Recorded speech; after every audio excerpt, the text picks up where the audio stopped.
Let's now talk about the trade setup for our own markets and everything that you should track from an India market standpoint. We have Vivek, Nigel, as well as Ormaz all here to take you through the trade setup this morning. Guys, a very good morning to all of you. Vivek, let me come to you first. Looks like we're definitely going to get a bit of a pullback right at the start. So maybe we start around the 21,600 mark. Take us through everything we should watch. Well, absolutely right.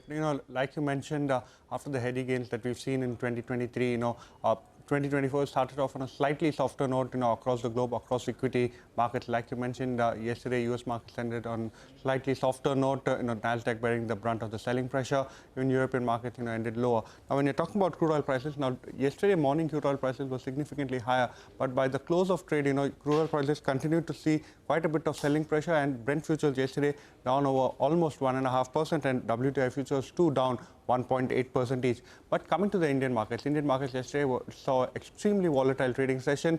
In the first couple of hours of trading, you did see significant selling pressure, but at lower levels, you did see support coming in, and buying support was seen from the lower levels, and thereby, helped the Nifty cut the losses significantly. Now, which were the sectors in focus? The Nifty pharma sector was the clear outperformer. Both large cap names as well as small cap, mid cap names, the entire pharma basket did see significant buying support. But on the other hand, IT saw significant pullback. Along with that, you did see some selling pressure emerge even in the banking pack. That was among the top drag.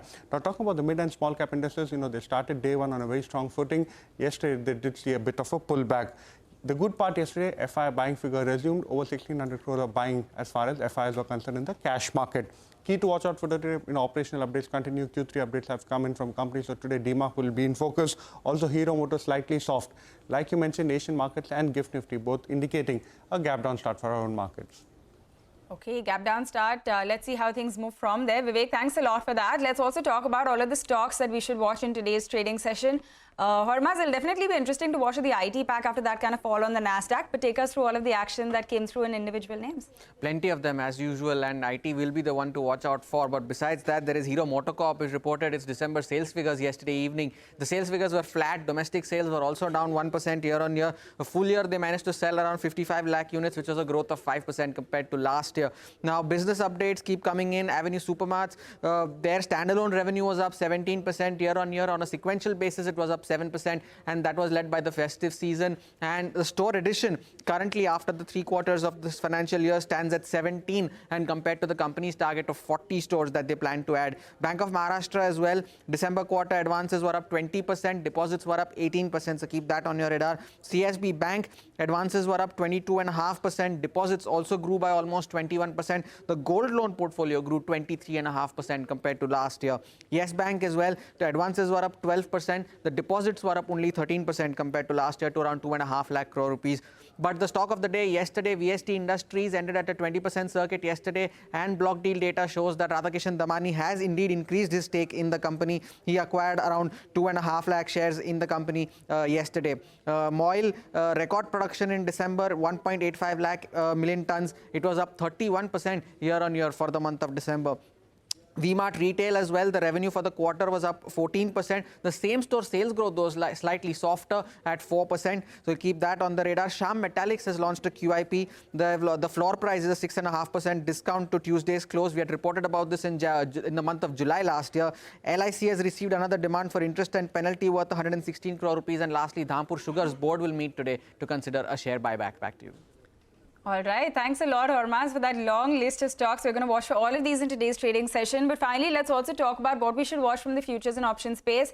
Nigel is here with the entire set of cues. Nigel. Well, morning. Yesterday we saw a bit of a down session, but towards the end we saw a bit of a recovery on the Nifty. On the Nifty, though, you're looking at the futures and options space. On the terms of open interest, the open interest was low on the Nifty. So that's telling you that, in fact, there was some unwinding of long positions that we saw out there. But the Nifty Bank, that was particularly the weak link yesterday, and it didn't even recover when the Nifty recovered. And there was shorting being seen on that particular index. What did the FIs do? Well, the FIs didn't move too much. Mild more shorts than longs were added. But as of now, on index futures totally, they are still net long with close to 68% of their positions on the long side. And looking at the options data, and yesterday, you had the call writing that came back, 21,700, 21,800 call. Both of them saw a fair bit of open interest build up, close to 90 lakh shares getting added out there. While on the downside, the 21,500 put as well did see close to around 10 lakh shares getting added. Because of the kind of call writing that we saw, the PCR has come down to around 0.9. That compares with around 1.2 just a few sessions ago. Remember, this is more or less in the middle of that range of around 0.65 to around 1.3 that we've seen in the past. What are the levels I'm looking at then? The recent high that becomes a bit of a resistance is 21,830 odd mark. On the downside though, yesterday we saw support at around 21,555 and we bounced up there. And also, since we have a fair bit of open interest at the 21,500 put, 21,500, 21,550, that's going to be a crucial support zone. If you break that, then you're looking at the 20 DMA, which comes in at around 21,300 odd. The key today, though, is going to be the Nifty Bank. It's been weak for the last few sessions. If you take a look at it, in just 1 week, it's corrected close to around 1,000 points from the highs that we saw. So let's see whether or not the Nifty Bank wants to bounce from here, or is there some more pain in store. It plays out the weekly expiry as well. So that's the index to focus on. The GIFT Nifty suggesting a bit of a pullback. Back to you. All right, Nigel, thanks a lot for laying out all of those cues for us. That is the trade setup as we see it this morning. We are